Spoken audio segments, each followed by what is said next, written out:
Hello everyone, so in this video we're going to be talking about translating our animation system from blueprints into C++.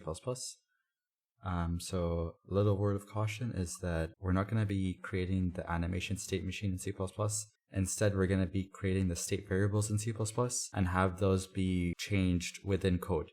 However, the actual state and the assets that we're referencing will be set in blueprints. This just makes it so that we have a more flexible design. So before we start writing our game mechanics, I did want to talk about the architecture first. So our animation system is based off these 4 classes. So the first is the actual character. The next is the animation for our character. Third is the balance ball, and then the flipping obstacle, which are events that we're putting in our game to trigger the animation changes. So we're going to start off with our worker, and the reason is because our worker contains a worker animation. So we want to make sure that before we even create our animation class, we have the container for that. And that's why we're starting off with our worker first. So with that being said, let's start coding our worker class. I won't be talking about the more simpler stuff like how to make components and how attaching them works, as I've already done that in our ball series project. So if you aren't familiar with components and the basics of Unreal, make sure to check out the ball project series that I've made on my YouTube. With that being said, let's start creating our first class, and that's going to be our character. So we can do that by clicking our C++ classes and then hitting add, and then hit new C++ class. And then we're going to be creating a folder. And you can create a folder of one of 2 ways. The first is by hitting this folder structure and then creating a folder here, calling it characters. And when we design our next classes, I'll show you the other way. So that I'm going to call it worker character. Any class that inherits from an actor is going to be prefixed with an A. So you're going to see a worker character once our C++ gets generated. And so you might have this issue that if you nest your class in a folder, it gives you this error. That's not a problem. You can just fix this by going into your C++. And in the header file for your worker character, in your C++ file, you just have to change this include to just worker character.h, as they are both nested inside the same characters folder. So you don't need to do characters/worker character.h. Going into our header file, for our character, we don't need the tick event, nor will we be using the event begin play. So we can just get rid of those. We will be using the constructor, so we'll leave that as is. And in our worker character CPP, we're going to be removing the implementation for our begin play as well as our tick. And we're going to set tick enable to false, as we won't be relying on the tick event. With that, we're going to be creating our first 2 components, and that's going to be our spring arm. So class u spring arm component. This is going to be our first component, and we're forward declaring it as we aren't including our definition of the spring arm component in our header file, but rather we're going to be including it in our CPP file. And let's say spring arm. And the next component we're going to be creating is a camera component.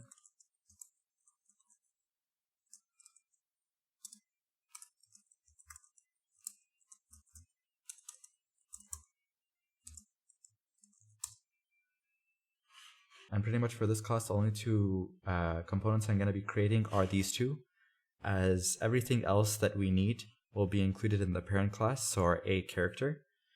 So if we hit F12 on that, for example, we're going to need, as you can see in our blueprint equivalent of this class, if we go to our character, we're going to need a lot more than just the spring arm and the camera. However, it's already included within the character class.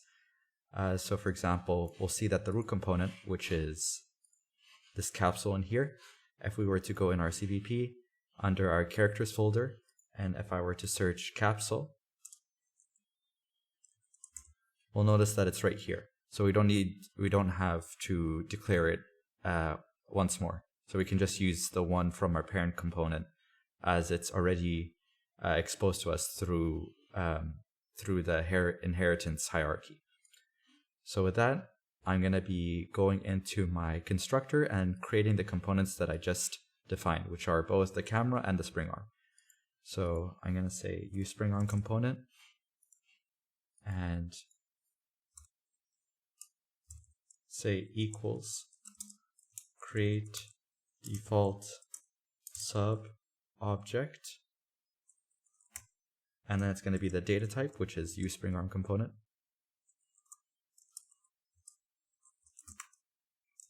And then it's going to be a text for the name, and we're just going to say it's a spring arm.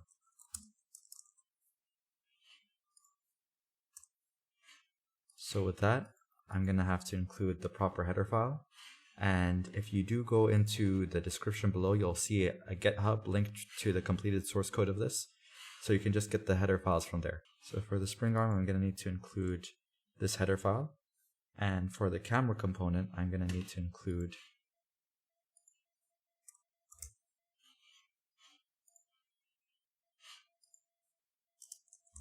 this component in here.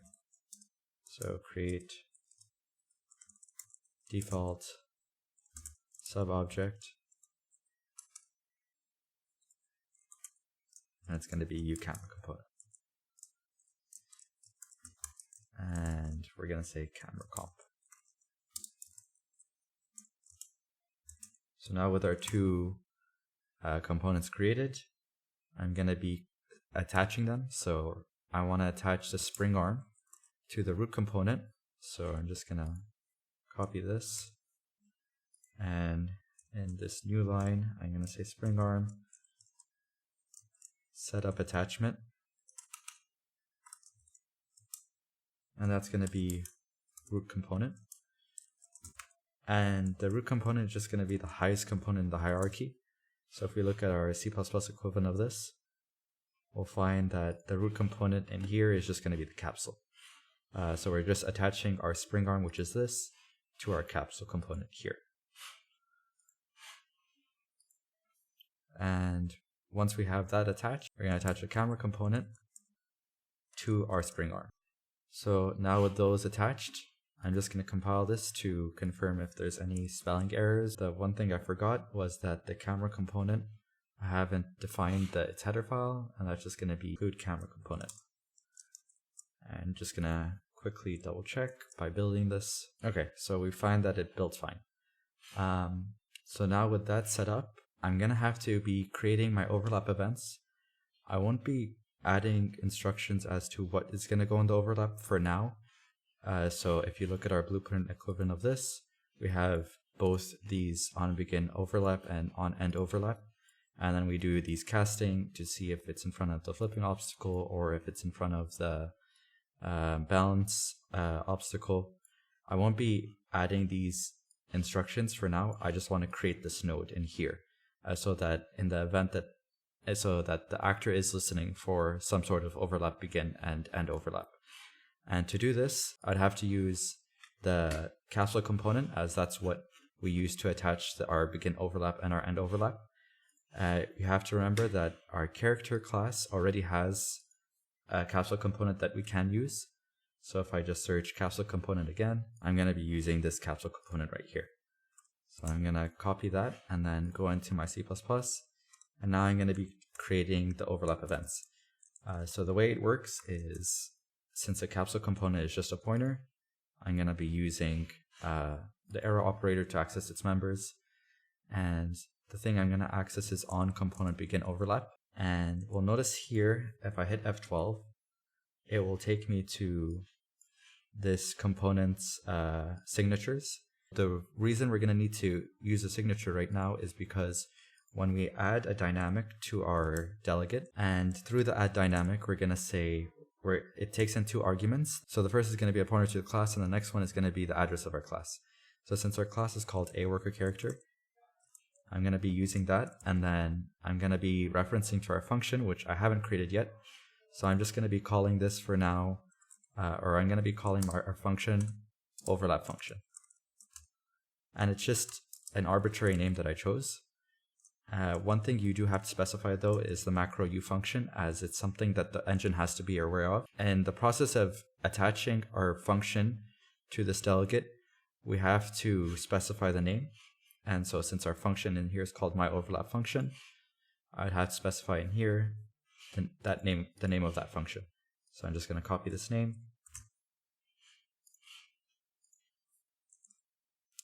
And we have myOverlap function. So this statement is fine and all. The only issue is that when you create a delegate, depending on how the person defined that delegate, you have to accommodate to the parameters that they specified. So if I go into my onComponentBeginOverlap and hit F12 and go to the signature for onTheComponentBeginOverlap, you'll notice that it says declare dynamic multiclass parse 6 parameters. And 6 parameters just means it takes in 6 parameters. So whatever name of a function you give it, it will take these 6 parameters. So going from here, you don't have to worry about this nor this. In terms of how you use this delegate, you would just worry about everything that comes on ComponentBeginOverlap, so every parameter that happens afterwards. So since it's a 6 parameter, the first parameter of our delegate or our delegated function is going to be this uPrimitive component pointer, and this is going to be the name that they're specifying. So this is uPrimitive component is our first type of our first parameter. The type of our second parameter is aActor, and this is the name that they specified, so they called it other actor. And our third parameter is data type is uPrimitive component, and they called it other comp. As for our fourth parameter, its data type is int32, and its name is other body index.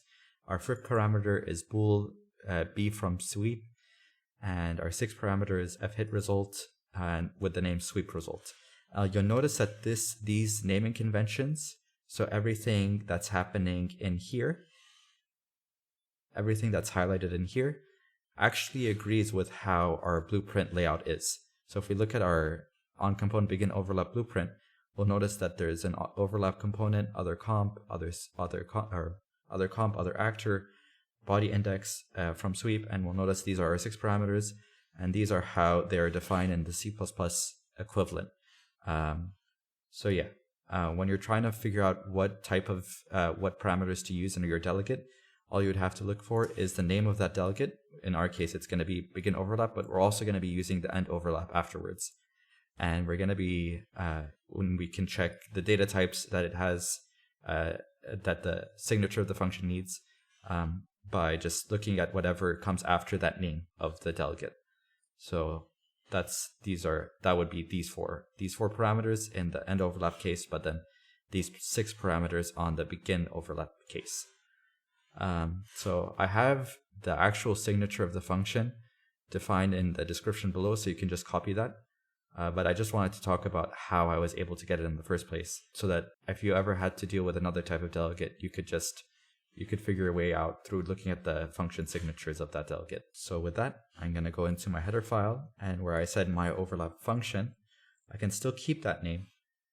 I'm just going to take my overlap function. So in the previous project I made for the GitHub, I called it my overlap, but in this project, I'm just going to call it overlap.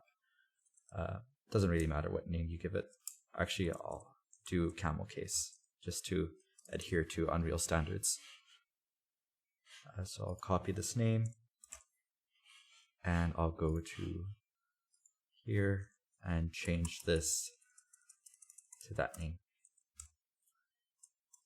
And with this defined, I can go back to my worker character and right click to create an implementation.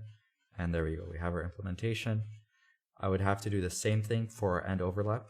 So I'm gonna pretty much copy this line and paste it. The only difference is I'm gonna say on component end overlap, so I can get that from here in this primitives component.h file. I'll say on component end overlap instead of begin overlap. And once I have that copied, I can just paste that in here. The first parameter is going to be the same, or the first argument is going to be the same. As for the second argument, I'm just going to say end overlap function. And in our header file in here, I'm gonna have to specify the same parameter. And again, the way we can do this is just by hitting F12 and then going to our component signature. So we have our component signature, and then it's going to be everything that comes after this onComponent end overlap, which was just the name of the delegate. So that's going to be these 4 parameters in here.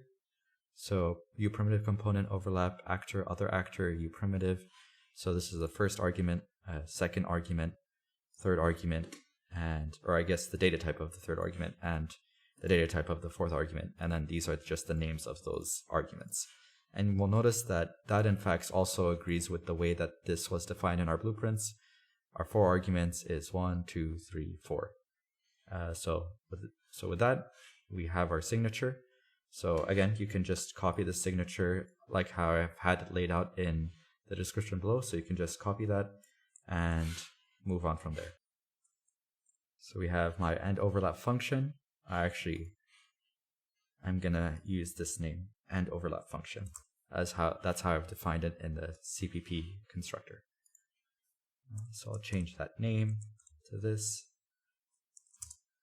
And since I need the editor to be aware of this function, I'm gonna have to prefix it with a U function. And then from there, we have our we have our 2 overlap events. In the description, you'll see 2 GitHubs. One is for the project that when I was testing this, and I'm gonna have the second one, which is gonna be for the completed code of this project, just so that you can see of the different naming conventions and what needs to be the same and what doesn't have to be. So you'll find out through looking at the 2 project files that the name of the delegate isn't something that's fixed. So you can feel more comfortable and name it whatever makes sense to you in the way that you're using these delegates. So I just wanted to have that there just so that you have more flexibility in your coding designs. So with those 2, I'm actually going to go into my header file and then create the implementation of this. So we have our 2 of our implementations. So I'm going to save this and I'm going to build this and see if it builds. So the header file for the capsule component is simply just going to be this. So now that built, we have pretty much like everything set up for our character. The only last thing is the input bindings. So I'm just going to be moving forward to make things simple. And so to do this, I'm going to have to go into our setup player input components, and I'm going to be taking this argument in here and accessing a function within it. And that's just going to be for our player input. So it's going to be using bind access. Since I'm binding this to the keyboard, press W. And so I named that move forward. And so this move forward, just to show you how it was set up in the engine.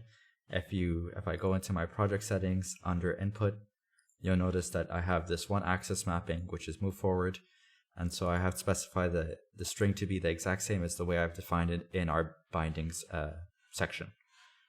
So we have that, and we have we have the string matching. And so for our second argument is going to be a pointer to the class, and then for our third argument is going to be the address of the function that we want to trigger in the event that W key is pressed. And just remember that the W key is this attached key that is related to the move forward string. So yeah, that's how this works. And it's going to be passing a scalar value. So within our function signature, we're going to have to specify some sort of float value. So going into our bind access, I'm going to create a function and a worker character, and it's going to be move forward. That's just an arbitrary name that I've given it to move the character forward. So in our characters.h, I'm going to have to first declare the function, so void move forward with a parameter of type float, and that's going to be amount to move by. And the name of this doesn't really matter. You can specify whatever name you want. So this is just going to be our scalar multiple, which is just the representation of 1 in this case. If we changed this to be 2, it will change in the corresponding argument in here, because 2 is going to be passed in instead of 1. So I just wanted to clarify on that and create an implementation. And so simply what we do for moving forward is if we look at our blueprint representation in our BP worker, we have this add movement input, which takes in the world direction and the scalar value. And so we have get forward actor. And so to get this, all I would have to say is add movement input. So this is the function I want to call, as it's shown in here, add movement input. And the argument it takes in is the world direction and the scalar value. And so that's just what I'm going to specify within these arguments. So the first is the world direction, so get actor forward vector, as I want to move it in the direction of the actor's forward vector.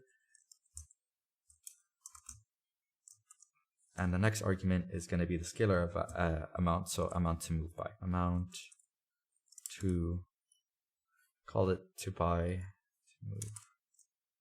I'll just call it amount to move. And in here, I'll just specify amount to move as well. And so amount to move. So with that, our function is set up. So we have our access values or our access bindings. We're going to be expanding on these end overlap and beginning overlap once we start creating our two other classes, which is our balance ball and our flipping obstacle. And so for now, we're going to be building this, seeing if there's any spelling mistakes, and then moving on to, and we'll start to move to our worker animation class. And we'll see how that attaches to our character and how we can set that up. Let's just build this to see if there's any issues. So it built fine. So I'll build it with the editor, and then I'm going to be creating our next class. Okay, so it just built with the editor. So if we go into our project settings, we'll notice in our C++ classes, under our characters folder, we have our character class. I'm not going to be creating a blueprint-based class yet, just because I want to be creating that. Just because I want to create the animation class. So we're going to be creating that, and then we're going to be attaching them and creating two blueprint-based classes on both the animation and the worker class that we've made in C++. So going into our C++, you can right-click in case you didn't want to use this add option. You can right-click and then go into add/import and then use C++ class. And we're going to be specifying an animation class. So we're going to be specifying our animation class, and that's just going to be part of an anim instance parent class. So I'm going to say anim instance, and we have it right here. So once that's selected, we're going to be creating, I showed you this one way where you can hit on the folder here and create a folder from here, but you can also just specify it in the arguments in here and say animations, just as a different way to create an animation class. So with that, I can say worker anim for my animation class, and then just create the class. So we notice it doesn't compile, and that's just because of the header file. So if we go into our Visual Studio, inside of our animation folder, in our animation class, we'll notice that it does a reference here. So we don't need that, so we can just get rid of that. And in our worker, we have our corresponding constructor. So we're gonna need to make a constructor to set our values. And we're gonna be using 3 state variables. So as you can see in our blueprint representation of our animation class, here we have our blueprints, ABP worker, and you'll notice that we have these 3 variables. One is for specifying the speed, and the speed we use to determine if the character should be in an idle animation, which is what it's doing right now, or if it's in a running animation. And then we have these 2 Boolean variables. One is for in the case that the character is flipping over an obstacle, and the other is in the case that it's trying to balance over an obstacle. So we're going to be creating these 2 variables, or we're going to be creating these 3 variables. And so in our code, we're going to say float speed, and then bool is, I'll just specify the same name just so that we keep things. B is in front of flipping obstacle. B is in front flipping obstacle. And the next one is bool b. So we have our three variables, and I'm just going to be exposing a u property for each one. So I'll go in and I'll left click alt and I'll say u property, and the first argument it's going to need is just a specifier, so I'm going to say visible anywhere.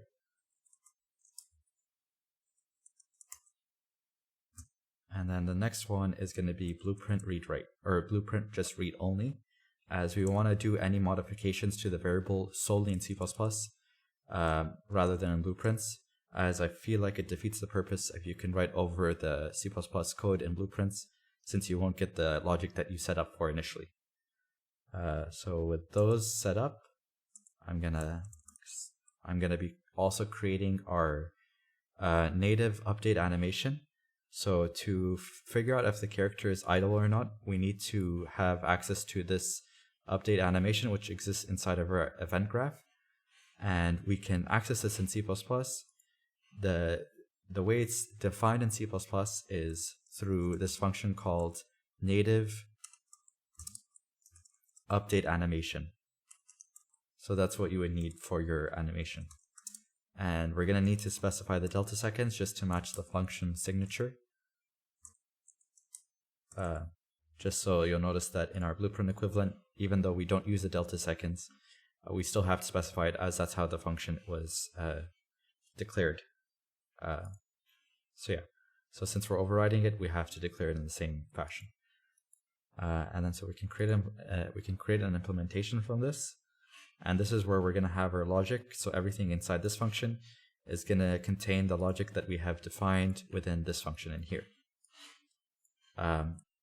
Word of caution though is that in here you'll notice that I didn't cast to anything, just because the functionality that we needed was already existing within our pawn owner. So this returns a pawn, and a pawn has access to a function called getVelocity. And that's how we determined, by taking the magnitude of the velocity, that's how we determine the speed of the character. The problem is if we do this in C++, and the try_get_pawn_owner will return null in the situation that the pawn that is nested, or in the situation that the actor that contains this blueprint isn't a pawn. So in that situation, it's just going to crash the engine. So we have to cast to some sort of character. A character is going to be too much for this, as we don't need the specific functionalities that a character provides, but we do need to verify that whatever this is returning is part of a pawn. So just in a visual representation, we know that our worker is a pawn, and we're intending on using our worker animation to be nested within our character. But just to prevent the misusage of this class, we'll make sure that we're casting to a pawn, and just so that we know that whoever is using this worker anim class is meeting the very basic requirements, as that whatever they're containing this worker anim in is within a pawn and not an actor. Since having it contain an actor, that would make it so that this function in here, try_get_pawn_owner, is going to return null. And in that situation, if we try to access a function called getVelocity from a null pointer, then that's just going to crush the entire Unreal Engine. Accessing members of a null pointer is just going to cause the engine to crash. And so in an effort to prevent that, we're just going to cast to the most generic type of class that it can be, and that would just be a pawn. So before we start working with this update animation, I'm just going to do some... So before we start working with our update animation, I'm just going to set the variables. So I'm going to say the speed initially is just going to be 0, and then I'm going to say the B is on top of flipping obstacle. I'm going to set that to false. And then B is on top of balance ball. I'm also going to set that to false. There we go. So that way these variables only get changed when they need to be. And that's going to happen on the end and begin overlap events. So for our native update animation, the first instruction I'm going to need to say is try get pawn owner. If we hit F12 into this, we'll notice that this returns an a pawn. So I can just go into here and say a pawn pointer and then pawn owner, just to make sure that this is actually returning a pawn. And once I know that this is returning a pawn, I can double check for that by saying if pawn owner, meaning that if this returns null, I don't execute the code that's in this if condition. Okay, so now that we checked if the pawn owner is null or not, and we'll know because this function will return null in the event that the character that contains, or the actor that contains this animation class is not a pawn, or it isn't a child of a pawn class. So we check for that in here, and then once we have that check, we can now say speed is equal to pawn owner get velocity. And we're not really interested in the velocity of the character since we just want to know how fast it's going. So a velocity is the vector of speed, and to get velocity, or to get speed given velocity, all we'd have to do is get the magnitude of the velocity, and we can do that in C++ using .size, and in blueprints we do that by saying vector length squared, and yeah, after that we just set the speed. Oh, and so for one thing is that all these, since I didn't specify the whether these are public or private, it will assume private. So I just need to make this public, just to make these so that they can expose to the editor. Another way you can do this is also specifying a macro in here by making this private, but then also saying in your macro list, allow private access to be true. So now that that compiled fine, I'm going to compile this to editor, and then I'm going to be creating our blueprint base classes from there. So now that the code's compiled, going into the editor and then going into our tester level, I'm actually going to create a new level. So going into file, new level, and new basic level, and I'll just save this level selected, and then I'll save this to be in the levels folder. I'll save this to be the C++ level test. So with that, I caution you not to use this create blueprint just by right-clicking on the C++ you already created. As you'll see in here, if I were to test this and have this in my C++ derived classes, you'll notice that it creates a class, but the big difference here is that I have access to my anim graph, I have access to my event graph, but I don't have access to my anim graph. And so this has this was an issue that was introduced in Unreal 4, and it just translated to Unreal 5. So the way we can resolve this issue is just by going into our C++ derived classes. I'll actually just make a folder to make things more organized. So I'll say animations and get rid of that, since we won't be needing that. And I'm going to say in our animations class, we're going to right click inside of animation. We're going to need an animation blueprint. And from here, I have to choose my skeleton. So it's just going to be character-based skeleton. And now from here, I can specify my C++, which is just worker anim. So if I create that, and I can say ABP worker anim. So now if I double click on this, we'll notice that we have our worker anim and our anim graph, as well as our event graph. So now with that set up, I can do the same for our C++. So in our C++ derived classes, I'm going to create a new folder called character.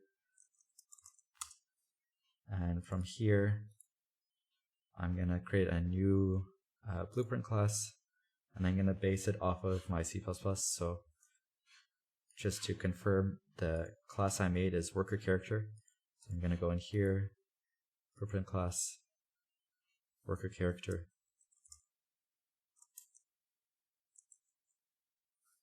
And that's this class in here. And I'm just going to say BP underscore worker character.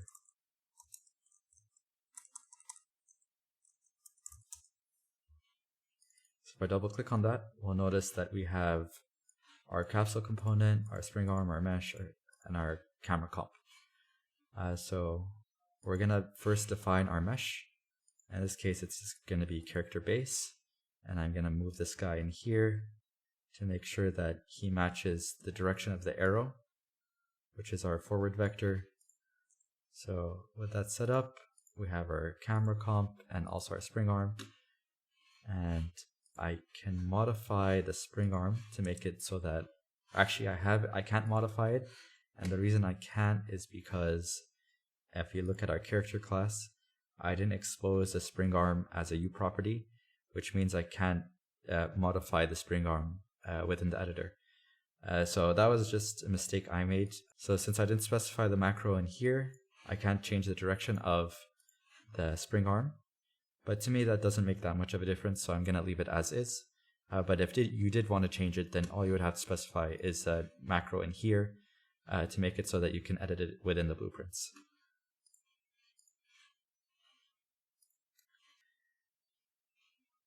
So now that we have both our animation and blueprint class created, I'm going to go into our animation class, so ABP worker, and we'll notice that we don't really have access to the variables that we've created within our C++, even though we exposed it. So if we look at our worker anim in here, we have is in front of flipping obstacle, and we see that we find that it's not, those variables that we specified aren't within the variables section.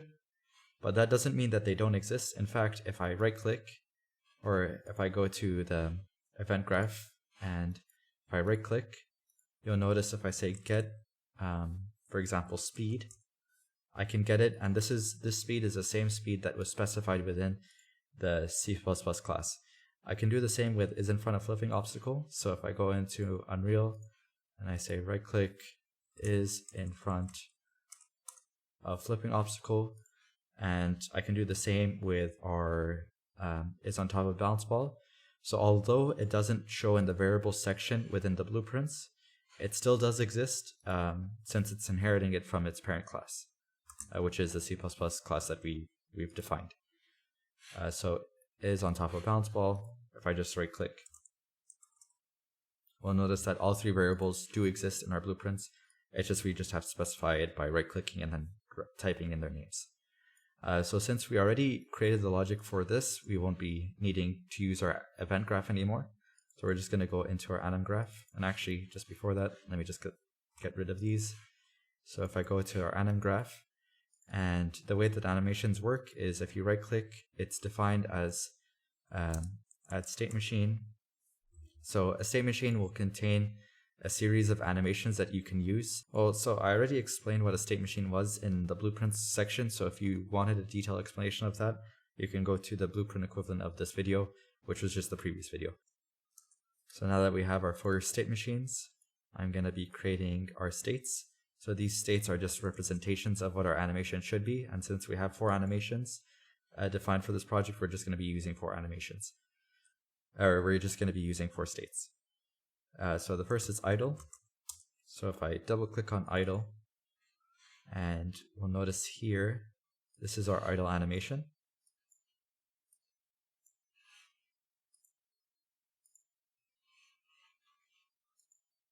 And we'll notice that it's not reflecting within this graph in here.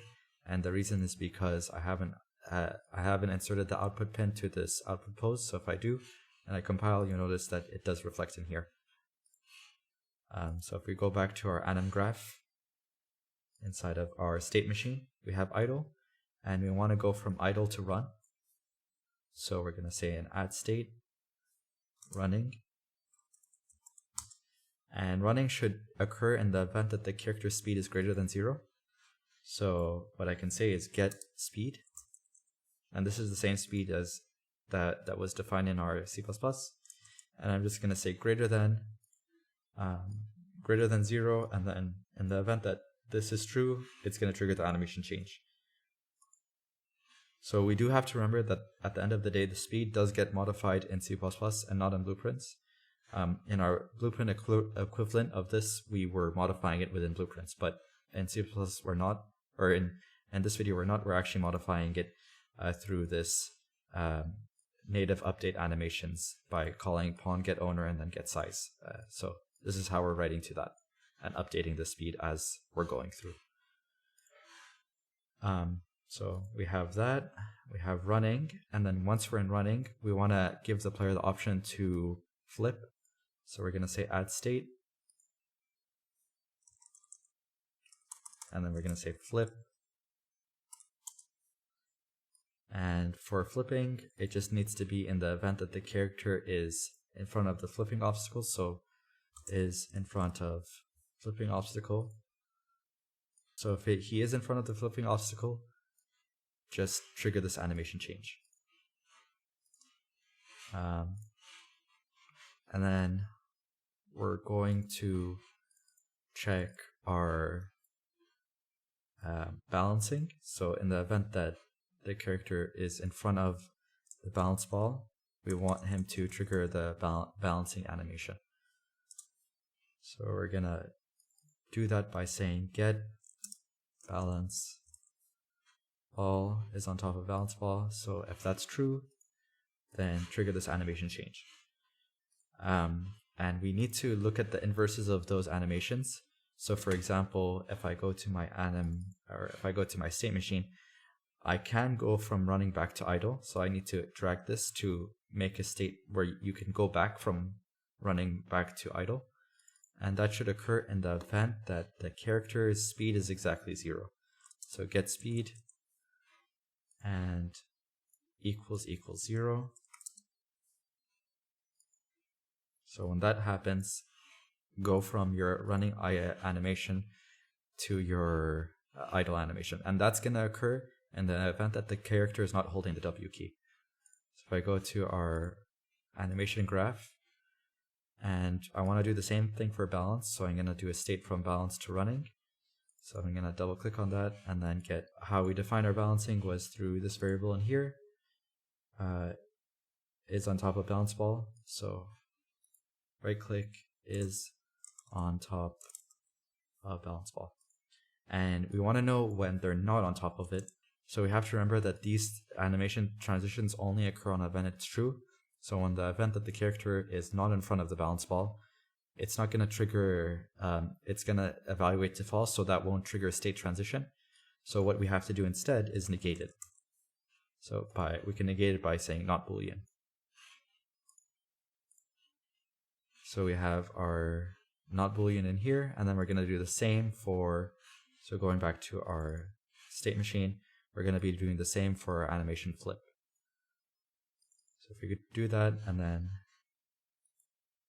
is in front of flipping obstacle, and then just drag that here, but we're going to have to check if they're not in front of the flipping obstacle, and we can do that by saying not Boolean. And then just pasting that in there. And running that. So now that we have our state machine set up with all our animations, we're going to be testing our character. So the only thing we can test so far is idle to running. So if we notice, actually in all these states, we didn't define their output pose. So running is just going to be this running animation.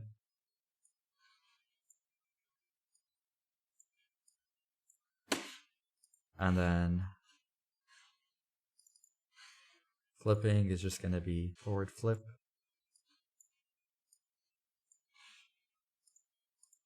And then balance is going to be this wobbling effect in here. So now that we have our animation specified, or our animation assets, we'll notice in here they're all specified. So we can test out this logic. So the way we can test it out is by going into our character, and actually we would have to do within our character, we're going to have to specify in our mesh, we're going to need our animation blueprints. So it's going to be the animation that we just created in here, which was based off our C++ animation. So it's ABP worker anim, and that's what I'm going to specify in here. I actually named this something else just to not confuse this with the previous one. So ABP C underscore worker anim. Just to differentiate it from the one that was C++ derived versus, because if you notice in our blueprints here, I also call this ABP worker character. So yeah, just small differentiation between the two. So going into our character, I have our skeleton specified. So the way we can use our animation class is through here using animation blueprints by selecting our mesh component and say ABPC. C worker anim, and we notice that it triggers the idle animation. So if we go into our character and just drag him in, and if we actually go through the character and say auto possess,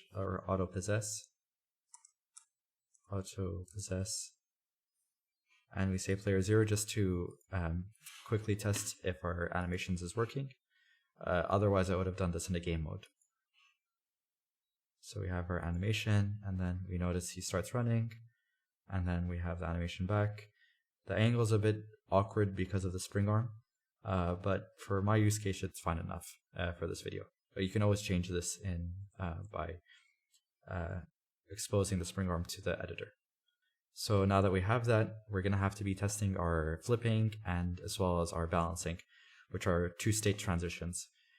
So we're going to have to be creating our flipping obstacles. So within our C++, I'm going to click on C++ class, add new, and I'm going to create two actors. And so these actors are going to be inside of our obstacle folder. And I'm going to specify that and then just click on that. And the first is going to be flipping obstacle. So I'll create that. And also while we're here, I'm also going to create our balance obstacle. So that's also going to just be a regular actor. I'm going to click on that, and then in here, I'm going to specify the folders inside of the obstacle folder. And I'm going to say balance obstacle. And it complains about the header file, but we can always fix that in VS Code right now. So within VS Code, now that we have our two obstacles, so we have our balance obstacle and our flipping obstacle. Within both obstacles, I actually won't be needing neither the event tick nor the begin play, so I can just get rid of those. I have the constructors of both of them. And actually the way I'm going to be approaching this, is if we look at our graph, or if we look at our architecture, we have our character. So we have three actors that are essentially communicating with each other. We have the worker class that we created, our balance ball, and our flipping obstacle. And the way that we're going to be interacting with this is for whatever the cast I'm going to be doing is if we have our character in here, I check if the character is overlapping with the balance ball, and I check if the character is overlapping with a flipping obstacle. And in the event that if it's overlapping with the balance ball, then I set the boolean for the balance ball to true. So the cast will happen in the event that the character will check on its overlap for every obstacle or every actor that overlaps with it, rather than every other obstacle checking if a character is overlapping with it.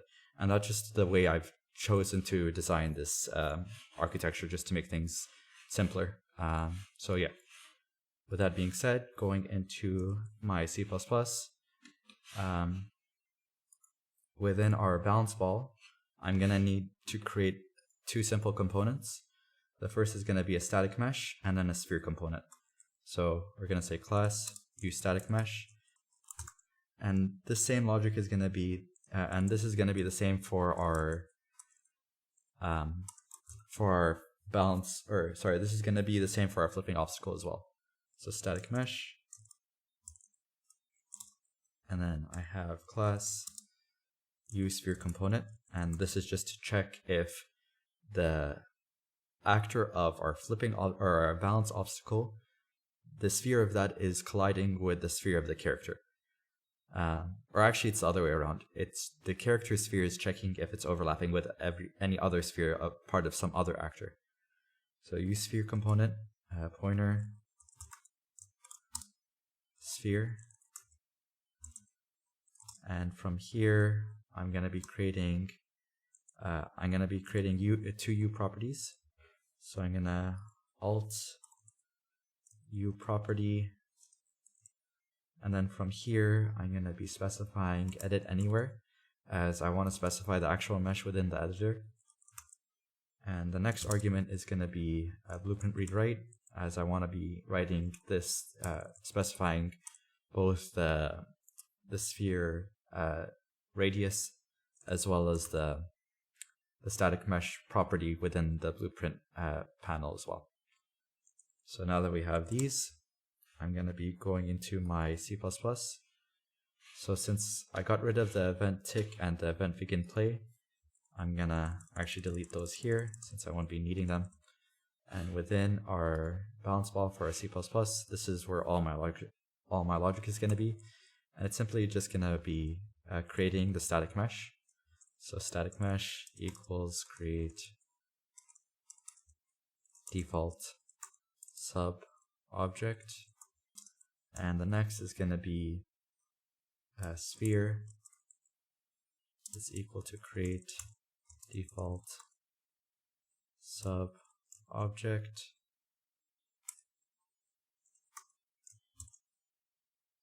So now we're going to create my attachments. So the sphere or the static mesh attaches to the root component, and the sphere. So the sphere now we're going to specify the radius of the sphere, and it can be any float value you want. I'm just going to say the init sphere radius is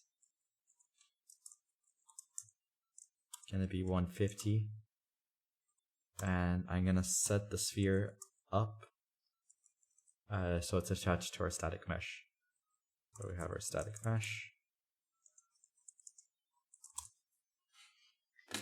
So if we look at our blueprints, the way that our actors or our collisions are set up is if we go into our interactables, we have our balance ball and our flipping. So if we look at our both balance and flipping obstacle, the way that the components are laid out is it's just the root component, which is our static mesh, and our sphere is connecting to our static mesh, or it's attached to our static mesh. And the same thing will happen for our flipping obstacle. You'll see that the sphere and then is attached to our static mesh. So in fact, everything that we have in here can just be copied over to our flipping obstacle as well. I'm going to build this and then see if it works. If it does, then I'll copy it over to the flipping obstacle. So in here, I'm going to be including our two components. The first is going to be our static mesh, and the second is going to be our sphere component. Now with that defined, just want to make sure that I created both components in here. I don't want the tick to be enabled since I deleted the tick function. A small issue I forgot is that it was referencing this folder, which is obstacles, and since I'm already inside that folder, I don't need to specify the root directory in there. I'm going to have to do the same thing for here as well, since the CPP file is within the same directory as our header file. Is within the same directory as our header file. We don't need to specify the root directory that they're both contained in.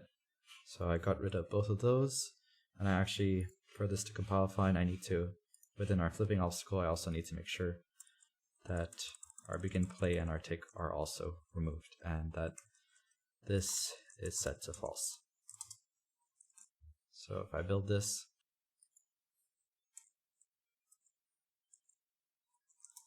so just a few spelling mistakes that I had to fix, and then I actually misspelled the create default sub object. So I'm just gonna copy it from the GitHub and then paste it over. So yeah, so now that with those issues fixed, which is just spelling errors, we can move on to our next part. And luckily for us that the balance ball, both the balance ball and the flipping obstacle have the exact same code and have the exact same components. So all I'm gonna have to be doing is get the code from my balance ball and the components from there, copy it over, and then put it into our flipping obstacle. So I'm gonna put that there within the C++ file. I'm gonna create my components. So it's just gonna be the same. I'm just copying and pasting the code that I've already written for the balance ball into my flipping obstacle, and just build that, and then hopefully that builds. Okay, and I also forgot to include the header files, which is why it's saying that these data types are undefined. So I'm just going to include their header files. Okay, so now that we have all our code for our balance ball and our obstacle, which is just setting up the components, we're going to go back to our character to finally finish this design and expand on our overlap functions. So this is for our begin overlap and this is for our end overlap. So the way that this works is that if we go into our C++ class, into our character, we'll notice that for our character in the event, in this event here, we have these functions. So this is what it does in the event that the character is, or an actor is overlapping with a character. So the first thing it does is it casts to a flipping obstacle to see if this other actor is a flipping obstacle. And one thing I would also want to clarify before getting into this is that casting is something that happens at runtime, which means we're going to have to be using pointers to figure out if the address that we're specifying is like the data type we're looking for. There isn't really a way to statically check if a variable can be casted to another variable at compile time. There might be, but there isn't one that I'm aware of. So if you are aware of some, then feel free to comment below and let me know. So the way we're going to do this is take this argument, which is other actor. So if we go to our overlap function, and in here we have our other actor, and the way we're going to set this up is we're first going to check if our other actor is a flipping obstacle. So we're going to store this. So I'm actually going to just take this data type in here and copy it and paste it in here, as I'm trying to get a pointer to that. And runtime flipping obstacle.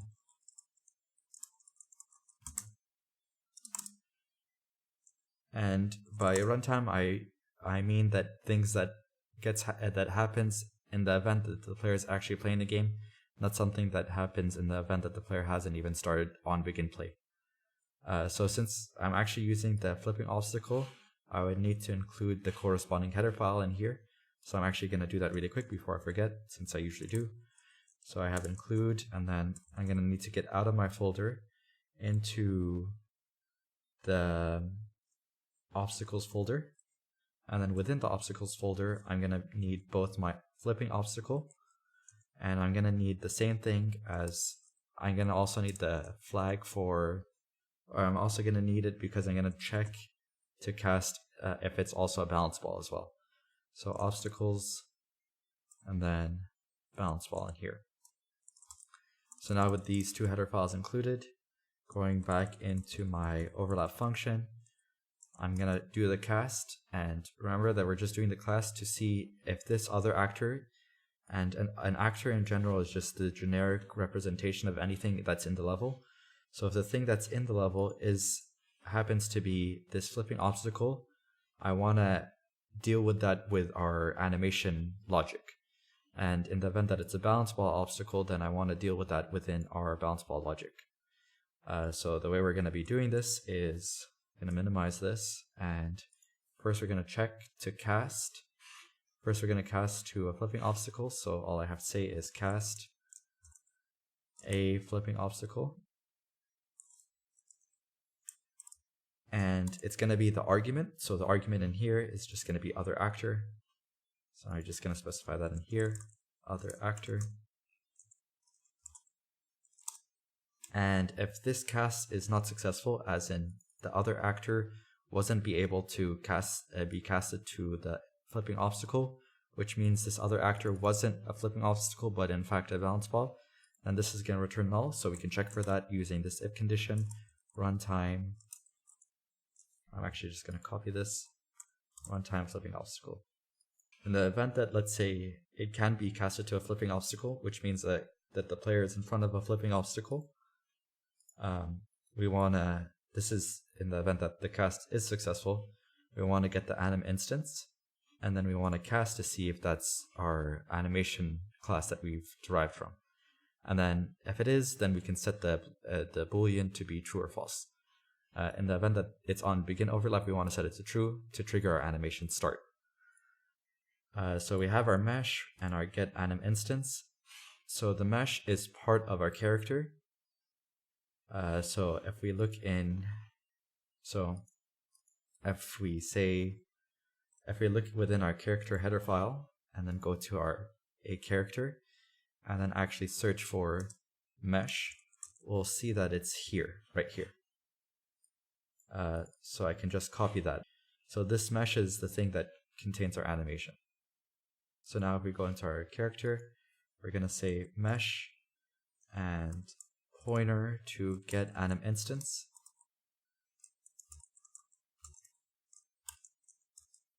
And the way I was able to deduce that this function was actually inside of our mesh is actually just to show that really quick. If we go into our character and then right click and go into our mesh and then F12 into use skeleton mesh component, we're going to search for get anim instance, and it's right there. So this is the function that I used, and it's the same function that was callable within our blueprint class.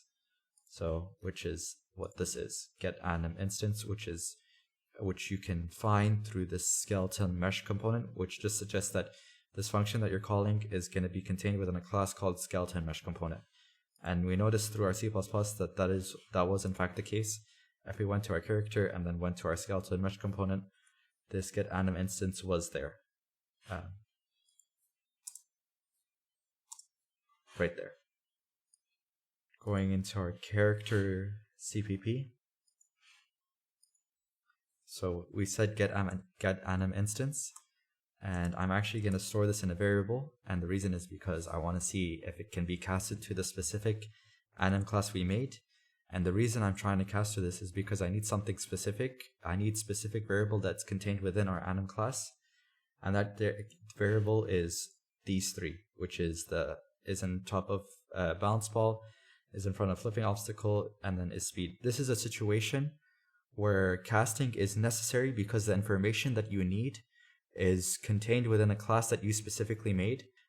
Since the variable speed is in front of flipping obstacle and is on top of bounce ball is within a class I've made, in order to retrieve these, I can only do so, or in the most general sense, I can do so by casting.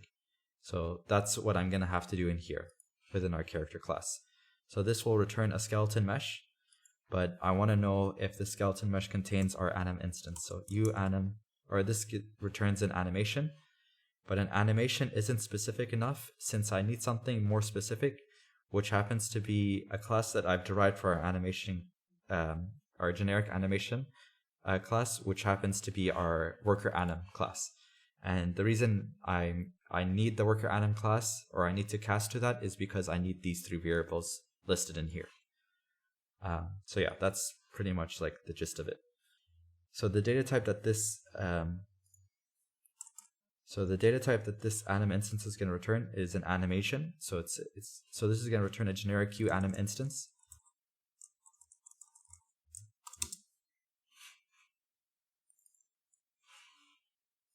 So just to double check, uAnim instance, and I need to cast this character animation to see if it is in fact the same as our uWorker anim class that we created. So specific worker animation. So cast uWorker anim,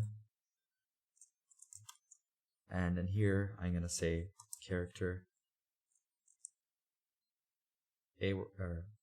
character animation.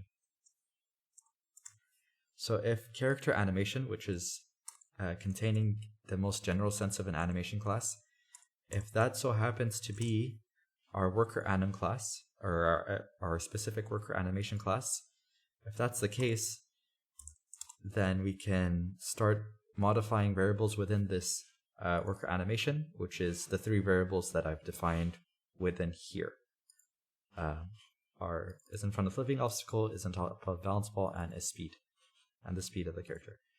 So going in here, if this is defined, meaning that this cast worked and didn't return null, as well as if the get world is defined. And the reason we do that is because I'm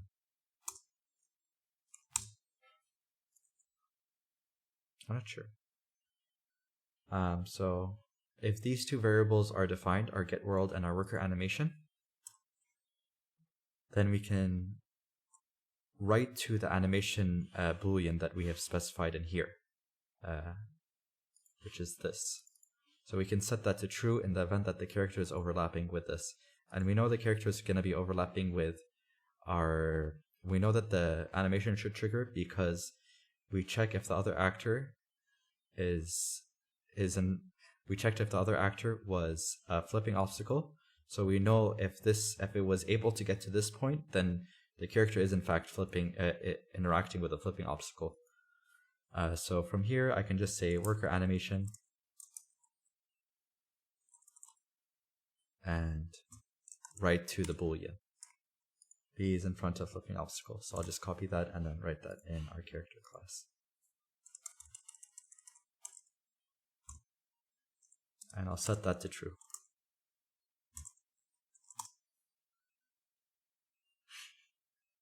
So what happens in the event that it can't be casted to this running flipping obstacle? Well, we know in that situation it's gonna exit this. It won't go into this code instruction, so it won't go into this curly brace, but in fact will go afterwards. So we can check else.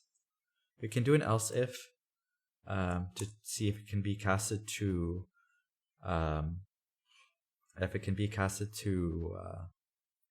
a balance obstacle, but we can just do an else since we know it's going to go in here anyways. So in here, I'm going to say A, and I'm just going to copy this data type in here. And within our character,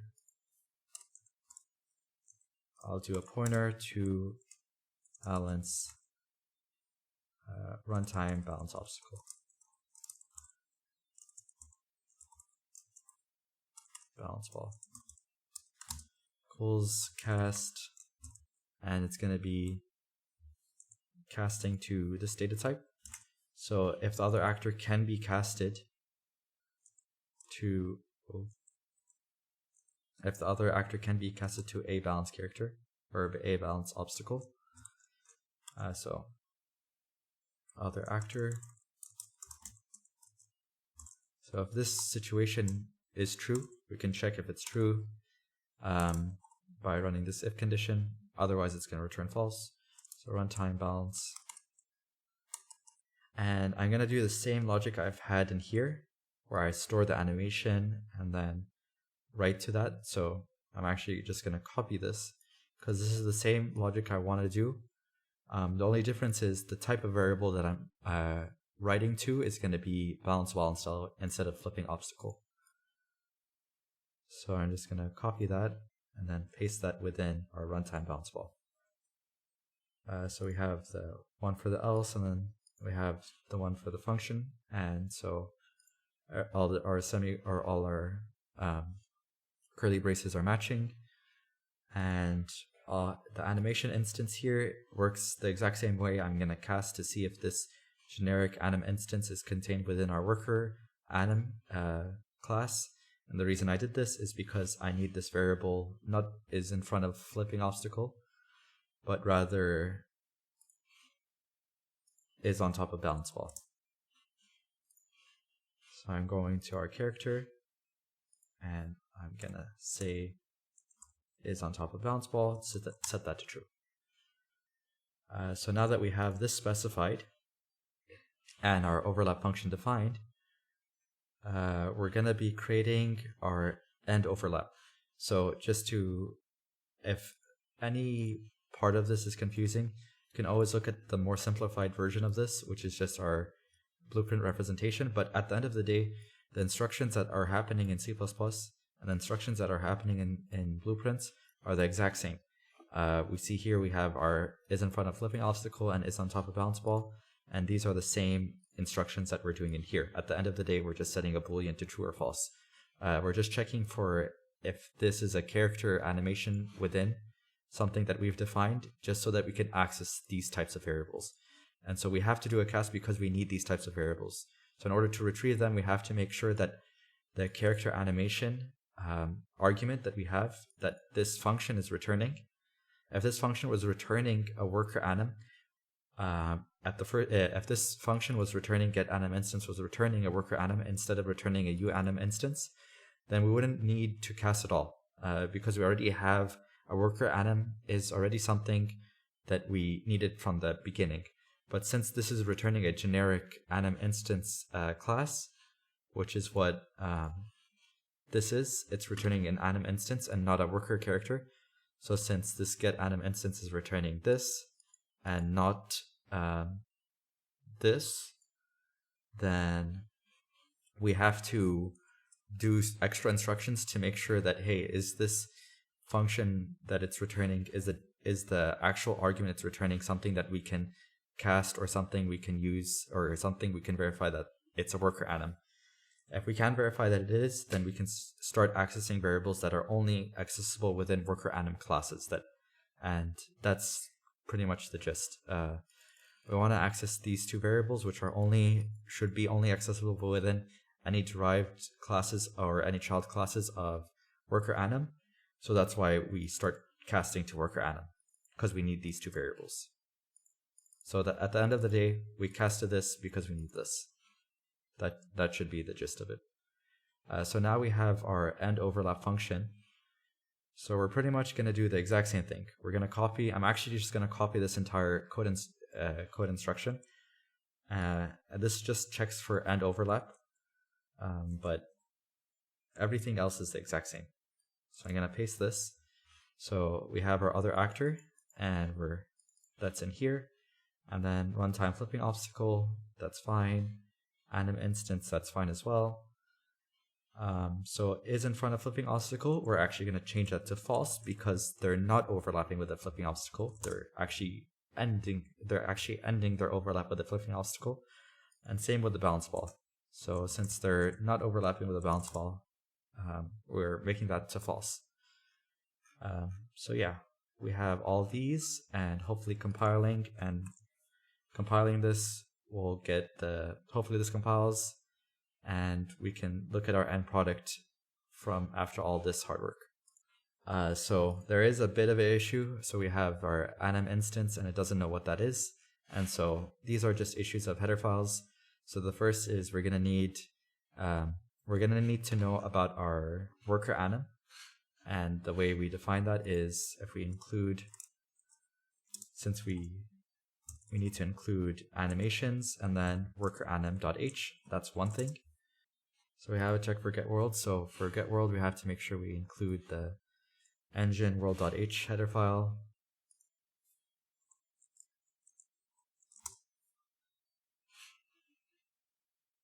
And since we also access a function, so since this anim instance is just a uSkeleton mesh component, we have to make sure we also include the skeleton mesh component.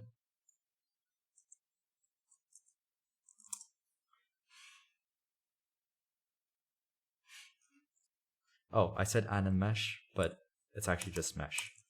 So we're just gonna say mesh for all of these. I wasn't sure why I said uanim mesh.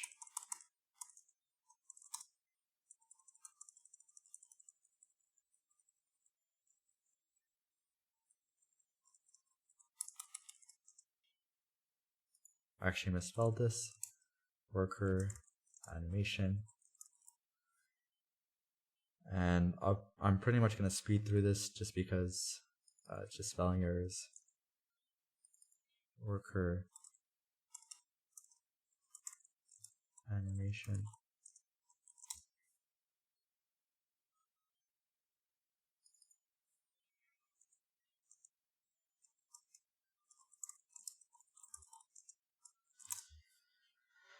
Okay, so I built, and it seemed like the only thing I missed was this one.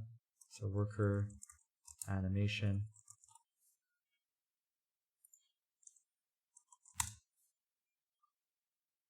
And I said animesh, but really it's just mesh, as was defined in the parent class. So I'm going to compile that. I'm going to compile this to the editor, and then we're going to test our whole project. So now that it compiled, I'm going to go into our editor, and we're going to take in we're going to create within our C++ derived classes, we have our character, our animations.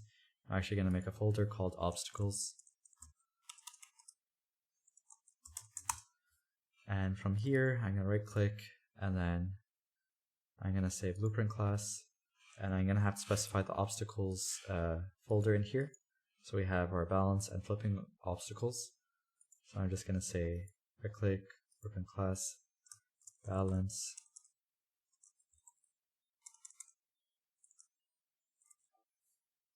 obstacle,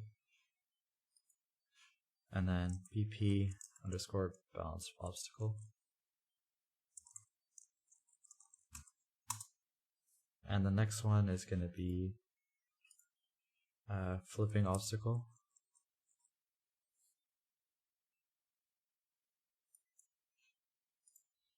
So bp underscore flipping obstacle.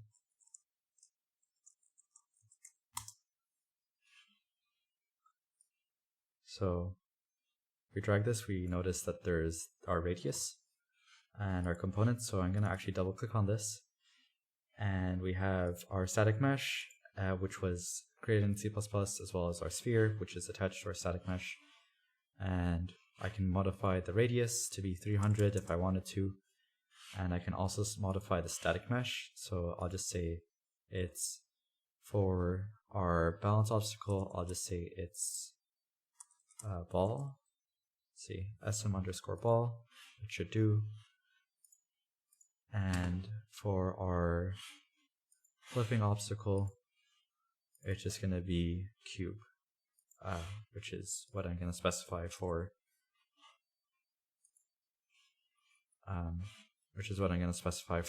my cube or flipping obstacle. So now that we have our two derived classes, I'm going to first create this flipping obstacle, and the radius is slightly large, so I'm actually just going to go in and change that radius. So within our blueprints, within our sphere, instead of making it 700, I'm actually going to make it 400. And within our balance ball, I'll actually spawn that in to see how the radius is. And that's also slightly larger than I anticipated. So what I'm going to do is change the radius for our balance ball to be like 150. So with that, I can play the game, and then we do our flipping, and then we do our balancing. Just small adjustments that need to be made is make the ball slightly bottom, and actually what I have to do in here as well is I have to make it so that the static mesh can overlap with the character. And the way I can do this, and we'll notice within our flipping obstacle, we have block all dynamic. I'm actually going to make it overlap all, so that way it doesn't interfere with the movement of the character. But it will still generate the event begin overlap. I'm just making it so that it doesn't interfere with the movement of the character, and by having it block all, it's just going to interfere with that. So with that, we have our flipping, and then we have our balancing. And this pretty much concludes the translation part of our C++. So if you did have any questions, feel free to leave it in a comment below. I'll answer them as soon as I can. And yeah, leave suggestions on any topics you would want me to cover for later videos. I'm more than happy to talk about any topics. And yeah, I'll be waiting for you guys' feedback.